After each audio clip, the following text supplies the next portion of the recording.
Betapa hancur hati Yusuf. Jantungnya berdegup dengan kencang. Pikirannya berkecamuk sebab tidak segera ia menemukan tempat bagi istri dan bayinya. Di manakah pertolongan? Di manakah pertolongan itu? Namun, setiap kelahiran adalah mukjizat mahakarya Sang Halik. Kekalutan Yusuf disibak digantikan dengan sukacita.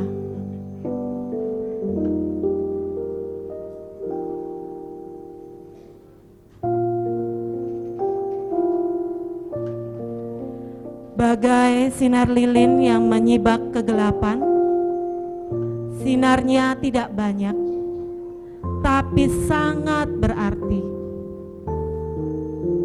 Yusuf menemukan sekedar tempat, sebuah kandang domba, kandang keledai yang pesing dan kumuh. Tanpa bidan, tanpa pencahayaan yang cukup, tanpa kenyamanan. Bayi Yesus lahir di sana, di tempat yang paling tidak layak untuk seorang raja. Dia lahir untukku, untukmu, untuk dunia yang gelapnya tercengkram karena dosa. Bayi Yesus, juru selamat dunia, telah lahir.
Kita bangkit berdiri, saudara.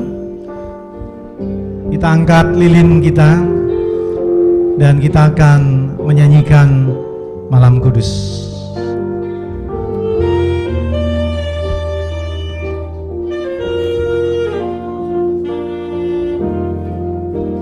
Para pria terlebih dahulu.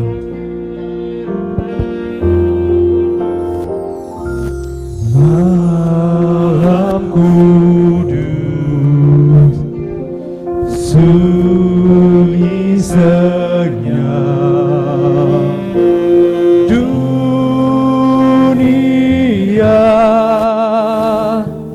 terlelap,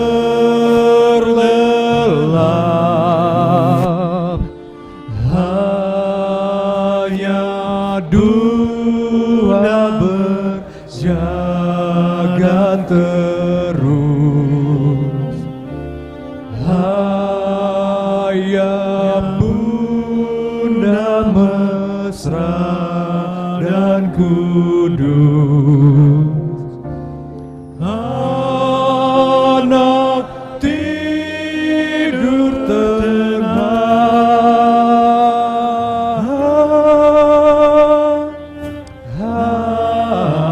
anak tidur tenang. Para wanita silakan. Malam kudus, sunyi senyap, kabar baik menggegap,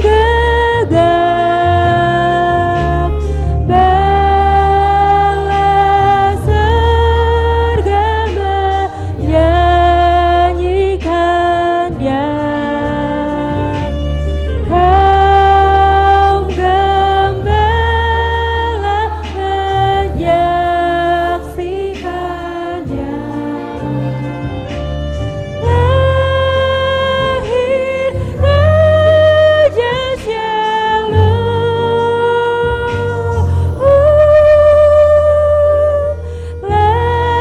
lahir Raja Shalom. Bersama-sama kita nyanyikan. Malam kudus, sunyi senyap, dunia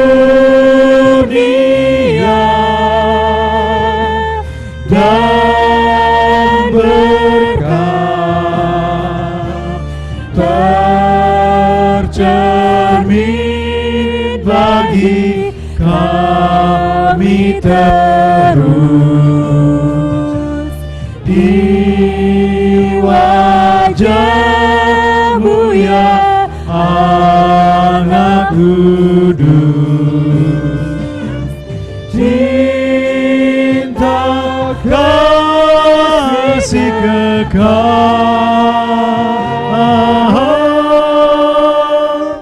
Cinta kasih kekal. Silakan duduk, saudara.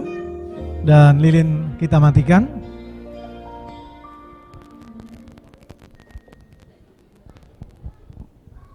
Biar pintu tetap terbuka sementara asap keluar. Kita berdoa karena kita akan mendengarkan firman Tuhan. Kita satu dalam doa. Sejatinya ketika kami mematikan nyala api lilin itu belum puas kami untuk berlama-lama dalam keremangannya. Ketika pikiran kami bawa ribuan tahun yang lalu saat kandang kumuh itu, saat bau yang khas yang terbayang dalam pikiran kami itu, saat para gembala datang menyembah, seakan-akan kami ada di sana dan ingin menyentuh bayi kudus itu dan berucap, selamat datang, ini hari lahirmu, Juru Selamat dunia. Kami rindu berjumpa denganmu Tuhan dan menyembahmu. Inilah doa kami sebagai pengantar pemberitaan firman, dan sempurnakan apa yang kami dengar. Amin. Bapak Ibu saudara sekalian, bacaan sudah dipersiapkan untuk kita renungkan. Dari Lukas pasal 2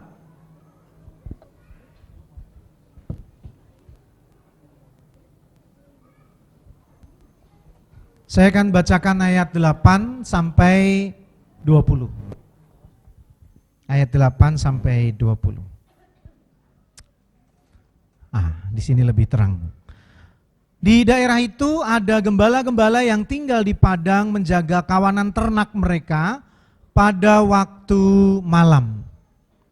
Tiba-tiba berdirilah seorang malaikat Tuhan di dekat mereka, dan kemuliaan Tuhan bersinar meliputi mereka, dan mereka sangat ketakutan. Lalu kata malaikat itu kepada mereka, "Jangan takut, sebab sesungguhnya aku memberitakan kepadamu kesukaan besar untuk seluruh bangsa. Hari ini telah lahir bagimu Juru Selamat, yaitu Kristus, Tuhan di kota Daud. Dan inilah tandanya bagimu, kamu akan menjumpai seorang bayi dibungkus dengan lampin dan terbaring di dalam palungan." Dan tiba-tiba tampaklah bersama-sama dengan malaikat itu sejumlah besar bala tentara sorga yang memuji Allah, katanya, "Kemuliaan bagi Allah di tempat yang maha tinggi, dan damai sejahtera di bumi di antara manusia yang berkenan kepadanya." Setelah malaikat-malaikat itu meninggalkan mereka dan kembali ke sorga, gembala-gembala itu berkata seorang kepada yang lain, "Marilah kita pergi ke Bethlehem untuk melihat apa yang terjadi di sana, seperti yang diberitahukan Tuhan kepada kita." Lalu mereka cepat-cepat berangkat dan menjumpai Maria dan Yusuf dan bayi itu yang sedang berbaring di dalam palungan. Dan ketika mereka melihatnya, mereka memberitahukan apa yang telah dikatakan kepada mereka tentang anak itu. Dan semua orang yang mendengarnya heran tentang apa yang dikatakan gembala-gembala itu kepada mereka. Tetapi Maria menyimpan segala perkara itu di dalam hatinya dan merenungkannya. Maka kembalilah gembala-gembala itu sambil memuji dan memuliakan Allah karena segala sesuatu yang mereka dengar dan mereka lihat semuanya sesuai dengan apa yang telah dikatakan kepada mereka. Amin. Kita yang berbahagia dalam mendengarkan firman Tuhan dan yang memelihara di dalam hidup kita setiap hari. Bapak Ibu Saudara sekalian, saya ingin fokus di ayat 15 dan 16. Bapak Ibu bisa tetap buka dan tetap memperhatikan dua ayat tersebut. Pertama-tama Bapak Ibu Saudara sekalian, saya ingin kita fokus kepada malaikat yang tadi diperankan oleh V, ya, yang meliuk-liuk seperti balerina, begitu ya. Karena memang seperti itulah gambaran malaikat, saudara ya, anggun, begitu ya, luar biasa, mempesona. Mengapa saudara harus spesial? Ya tentu karena malaikat adalah utusan Tuhan. Ya, malaikat utusan Tuhan. Pasti ada hal yang terlampau penting sehingga Tuhan ingin menyampaikan sesuatu, pesan yang sangat penting. Yang menarik saudara, mengapa malaikat itu diutus datang kepada gembala? Kepada mereka. Kenapa malaikat ini diutus datang kepada orang-orang yang, kalau tadi kita perhatikan bagaimana sosok mereka, miskin, apalagi tadi, tapi tetap ganteng katanya kan ya saudara, adalah memang orang-orang yang, saya pakai istilah yang paling gak mengenakkan, orang-orang yang memang gak penting di zaman itu. Orang-orang yang tidak penting di zaman itu. Saudara, Tuhan ini seringkali melakukan hal yang unik ya. Ada banyak orang-orang yang gak penting di dunia ini dipilihnya saudara. Yefta misalkan. Bapak Ibu tahu kisah tentang Yefta? Yefta, anak haram, tapi Tuhan pilih. Hasil dari perzinahan, tapi Tuhan pilih. Daud, si bungsu dari 7 bersaudara, 7 bersaudara, 6 kakaknya yang gagah, hebat, udah tampil, tapi bukan dia, tapi si bungsu. Atau Yakub, bukan penatua Yakub pasti saudara ya. Yakub, orang menyebutnya penipu, tidak saudara. Yakub culas aja. Sama ya. Cerdik. Ya. Banyak akal. Yakub yang banyak akal. Kenapa orang-orang yang semacam itu dipilihnya? Rupa-rupanya Bapak Saudara sekalian, poinnya bukan siapa yang dipilih, tapi siapa yang memilih. Itu poinnya saudara. Bukan siapa yang dipilih, tapi siapa yang memilih. Dan ketika kita tahu bahwa yang pilih itu Tuhan, maka dia tidak akan asal pilih dan terserah kamu. Pilih dan kamu mau bikin apa, bodoh amat. Tidak begitu saudara.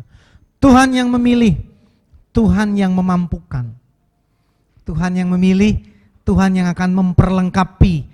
Tuhan yang memilih, Tuhan akan mempersiapkan daya dukungnya. Dan kesaksian Alkitab jelas menuliskan hal itu. Nah artinya Bapak Saudara sekalian, semua bisa dipilih kalau begitu. Semua bisa menjadi orang pilihan Tuhan. Semua orang bisa menjadi penting di mata Tuhan.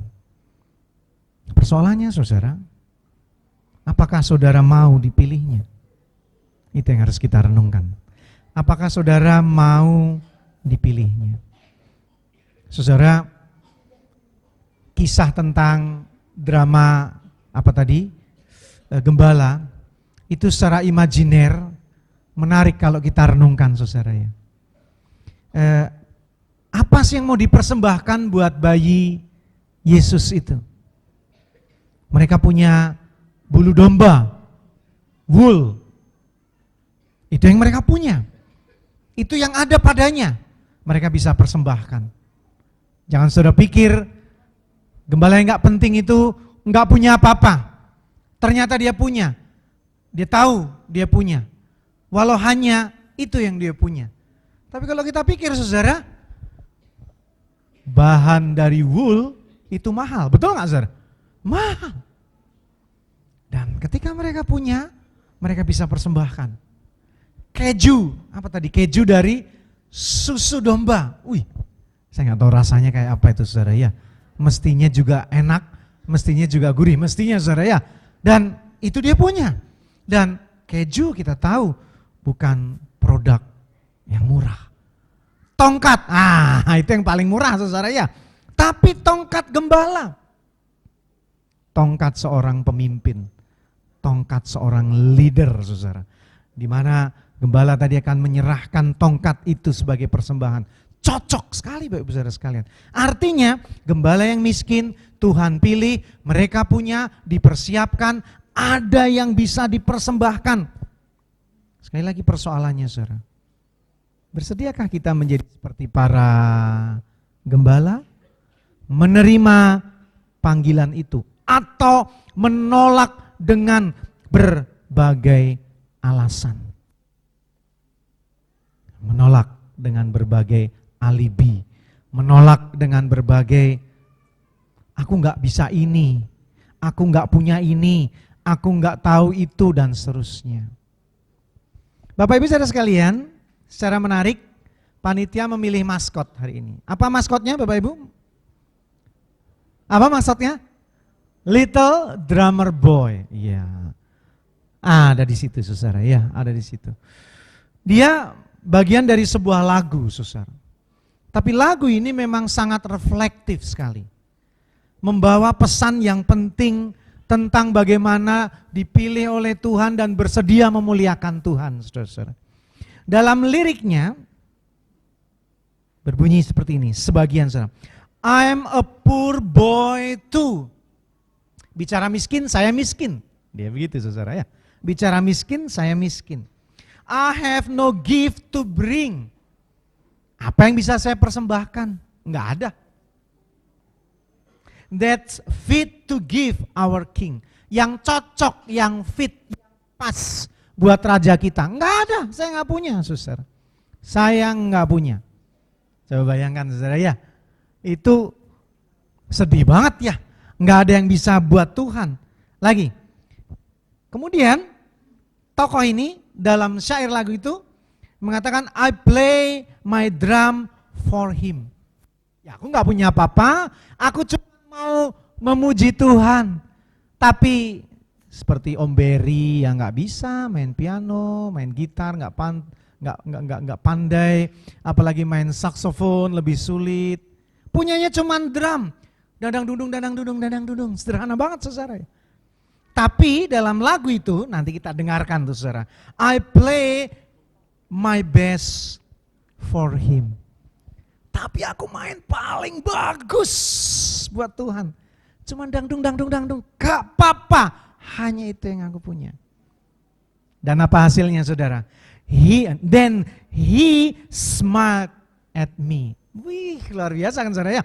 Dan dia tersenyum pada si LDB ini saudara. Me and my drum. Pam, pam, ram, pam, pam, pam. Lagu yang luar biasa saudara. Sangat mendalam. Lagu yang mewakili orang-orang yang kita pikir nggak mampu, nggak punya apa-apa, yang terbatas dan lain sebagainya. Nah, hal semacam itu Bapak Ibu, hal semacam itu juga dilakukan oleh para gembala Bapak Ibu. Kalau kita perhatikan bagian kedua yang saya ingin renungkan pada saudara dari ayat 15 dan 16, dalam bahasa saya dikatakan selain tentang malaikat tadi, dikatakan para gembala ini ingin melihat dengan cepat, berangkat dengan cepat.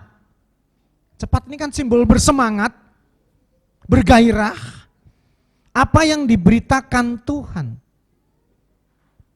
Apa yang diberitakan Tuhan, ini kan luar biasa saudara ya. Kadang-kadang kita ini terlampau banyak mikir ketika ingin memuliakan Tuhan, kita ingin memberi pada Tuhan, kita ingin mempersembahkan pada Tuhan, terlampau banyak berhitung. Oh itu harus, ya saya setuju saudara, saya setuju. Tapi kemudian apakah endingnya tetap saudara memberi yang terbaik, hitung, pada akhirnya juga yang sisa juga. Little Drummer Boy memberi apa yang terbaik, para gembala memberi apa yang terbaik, mereka segera bersemangat sekali, semangat sekali untuk datang kepada Sang Bayi Kudus. Saudara, perasaan terpesona gitu ya, perasaan bergairah, itu kan kadang-kadang kita alami ya saudara. Dan itu bergantung dari apa yang kita pikirkan saudara. Iya kan? Saya mau kasih contoh saudara. Pada saat dosen saya, namanya Mr. Barling. Dia orang Jerman Bapak Ibu. Bahasa Indonesia susah, tapi disuruh ngajar bahasa Yunani. Waduh, itu neraka buat kami waktu itu, saudara. Dan semester pertama saya ambil mata kuliah itu gagal, saudara. Nilainya C. Tapi kemudian, ya seperti pada umumnya lah, saudara juga pasti juga begitu. Semangat belajar lagi, terus. Ngulang semester 2 dapat A, saudara. Bahkan A yang plus. Lalu satu ketika, Mr. Barling ini yang susah bahasa Indonesia ini, bahasa Inggris susah, bahasa Indonesia susah, dia orang Jerman, saudara. Ngomong, Yudi, nah kira-kira gitu saudara ya. Nah, kamu jadi asisten saya ya. Wah, coba saudara, rasanya itu wow. Happy banget saudara. Saya yang pernah gagal, suruh jadi asisten dosen. Waduh itu, ya kan. Waduh seneng banget saudara ya, seneng banget. Dan kita semua adalah mestinya orang-orang yang bergairah seperti itu saudara. Para gembala yang gak punya apa-apa bergairah banget untuk ketemu Yesus. Bayi Yesus. Si penulis syair Little Drummer Boy pun mewakili perasaannya. Aku gak punya apa-apa, it's okay, tapi aku bisa melantunkan pujian yang terbaik dengan drumku ini untuk memuliakan Tuhan. Saudara, seberapa gairah sih saudara menyambut Natal ini? Seberapa terpesona saudara dalam menyambut Natal ini? Itu kan sangat menentukan bagaimana saudara akan mengungkapkan syukur saudara-saudara. Terakhir saudara, saya mau katakan begini. Mestinya Natal kita ini memang betul-betul membuat kita sangat bergairah, penuh dengan rasa sukacita yang luar biasa. Kenapa saudara-saudara? Kalau hari-hari ini ada midnight sale, mana Bu Diana? Kalau enggak ada udah di mall ini, nungguin midnight sale itu tadi saudara. Kok saya enggak lihat ya, beneran kali ya? Oh ada. Duitnya masih saya pegang saudara.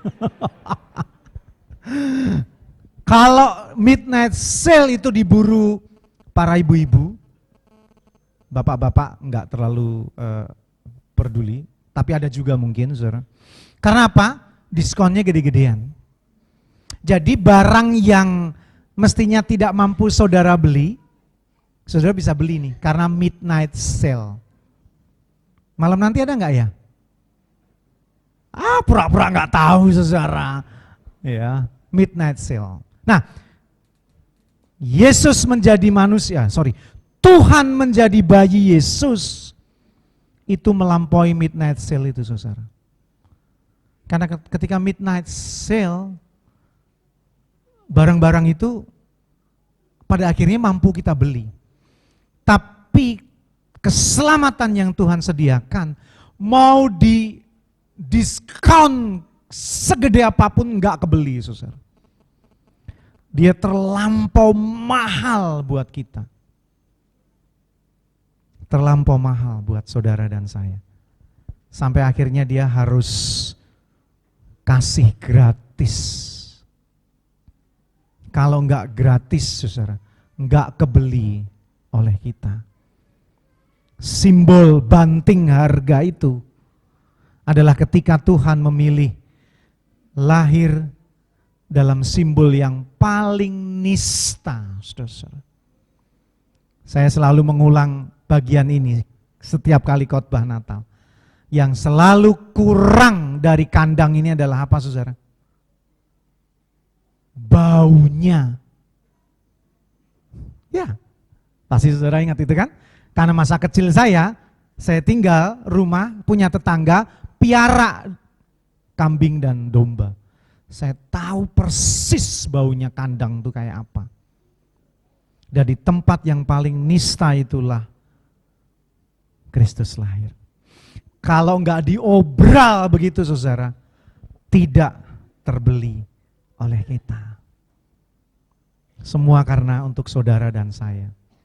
Maka nyatakan syukurmu kepada Tuhan. Mari kita bersaat hening sejenak.